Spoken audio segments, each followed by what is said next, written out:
Alors, comment on fait pour transformer un simple rappel à l'ordre en un vrai dialogue constructif?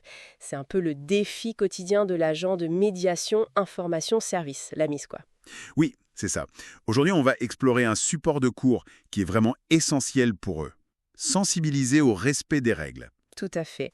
C'est un manuel de formation qui vient de chez Adonis Éducation, spécifiquement conçu pour le titre professionnel AMIS. C'est une qualification reconnue d'ailleurs. D'accord.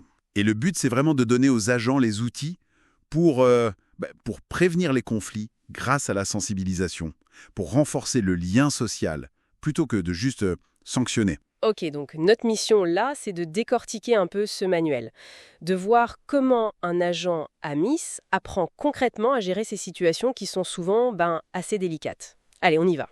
On plonge dedans. Le point de départ, si je comprends bien, c'est que sensibiliser, c'est pas juste réciter le règlement.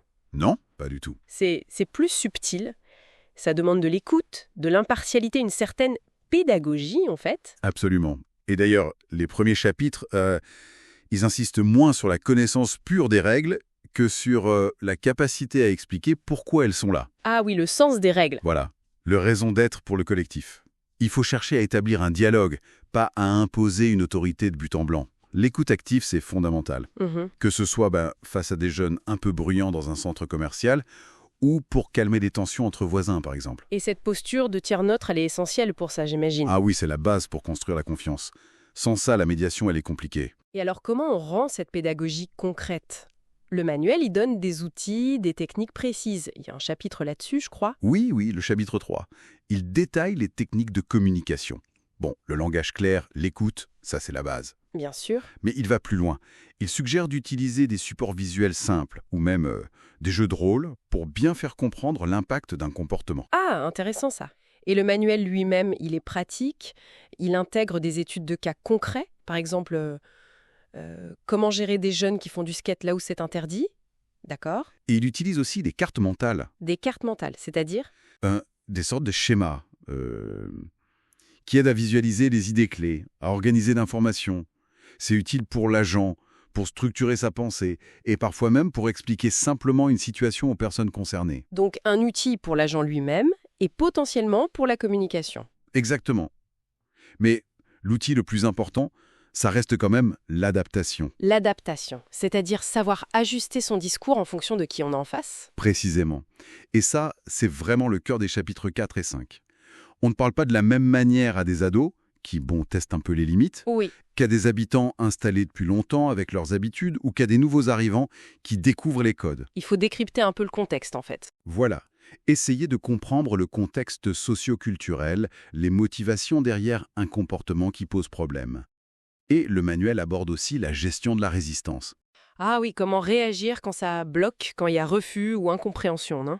C'est ça. L'idée forte, c'est vraiment d'éviter la confrontation directe.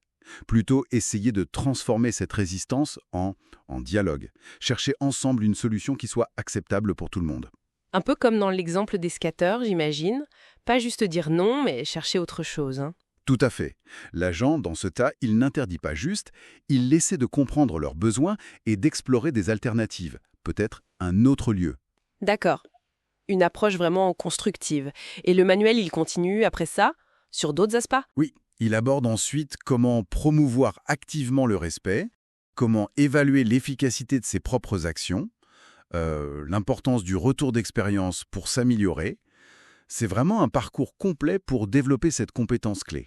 Et tout ça, ce manuel, il fait partie d'une offre plus globale chez Adonis Éducation? Oui, exactement. Ce support est une partie de leur formation complète qui prépare au titre professionnel d'AMIS. D'ailleurs, cette formation, elle est accessible aussi à distance, ce qui est pratique. Et elle est proposée à partir de 69 € par mois. Elle inclut les cours, évidemment, mais aussi des devoirs avec des corrections personnalisées, un vrai suivi par un prof référent, des simulations pour s'entraîner à l'oral, des examens blancs. Ah oui, c'est un accompagnement assez poussé. Cadrer l'apprenant de A à Z.